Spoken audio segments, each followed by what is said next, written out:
A warning on this next report. It contains the name and images of an Indigenous person who has died, used with the permission of family. A state funeral will be held in Adelaide today to honour the remarkable life and achievements of Dr. Lowitja O'Donoghue AC. The highly respected Aboriginal leader and proud Yunkanjarra woman died last month, aged 91.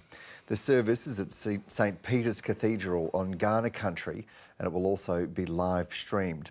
In lieu of flowers, the family has asked that people and organisations consider donating to the Lowitja O'Donoghue Foundation. To reflect on her legacy, Professor Janine Mohammed is the CEO of the Lowitja Institute and joins me now. Good morning, welcome to the program. Good morning, Dan. Thank you for having me. Janine, how are you reflecting on the life and legacy of Dr. O'Donoghue? Well, it's a big legacy that she leaves us, and today is just that day to reflect on the legacy that she not only left for Aboriginal Torres Strait Islander Australians, Aboriginal Torres Strait Islander women, but to the broader Australian society as well. She's left an enduring legacy where she opened hearts and minds and really gave non-Indigenous Australia a look into what Aboriginal Torres Strait Islander peoples and how we experience Australia. And you're the CEO of the institute that's focused on First Nations health, that is named in Dr. O'Donoghue's name. It's a very big part of her legacy. Your own story in medicine was somehow influenced by Dr. O'Donoghue as well. Yeah, that's right. So Lowitja began her life as a nurse at the Royal Adelaide Hospital, shattering the stereotypes and really the labels that were placed upon her that she didn't belong or that she should go back to where she came from. So Lowitja, for many Indigenous nurses around Australia, really forged a pathway for us. For me, I'm South Australian as well, and to see the newspapers, the media in South Australia really talk about an Aboriginal woman in a positive way for the first time in my years growing up in the 70s and 80s was quite profound. And of course, I met Lowitja.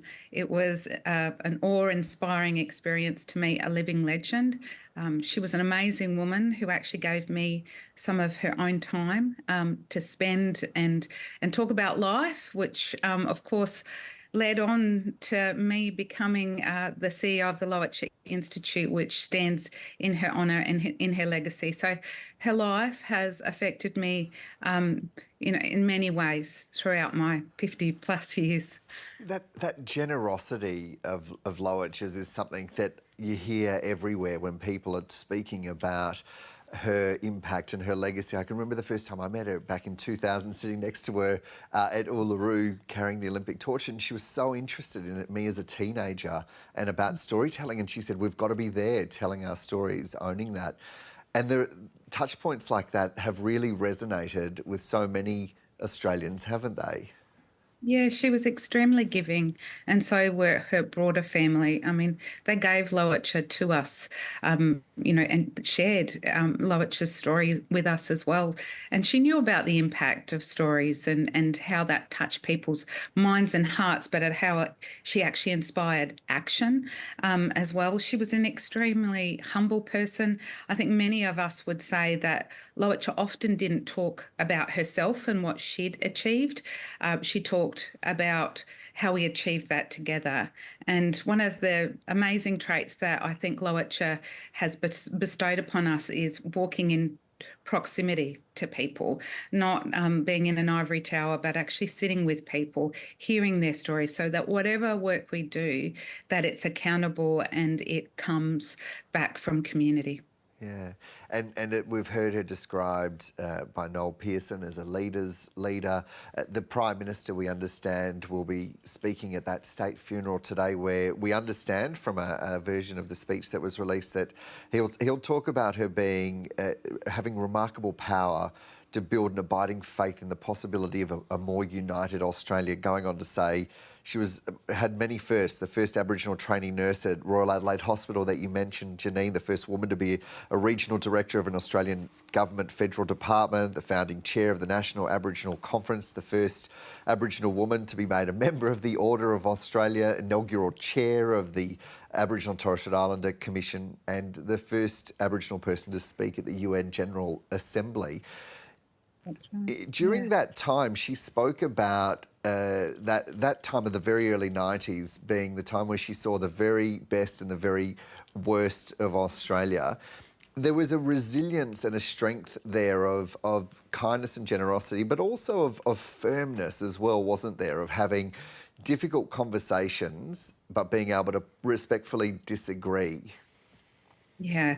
Look, I think Lowitja, we inherit so much of what she did for us. Many of the difficult topics and the hard conversations we have today are because Lowitja started those conversations. And she faced, as you said, Dan, so many challenges, but she embodied the qualities I think we all should aspire to and to possess, which is that tenacity, the dedication, the courage and honesty, and that unwavering integrity. And of course, her driving force was her people, but more broadly, what she stood for was justice, inequity, and human rights, as well as reconciliation in this country. And just finally, Janine, before I let you go, what do you want Australians to be reflecting upon when they think of Lowitja as we say a final farewell today?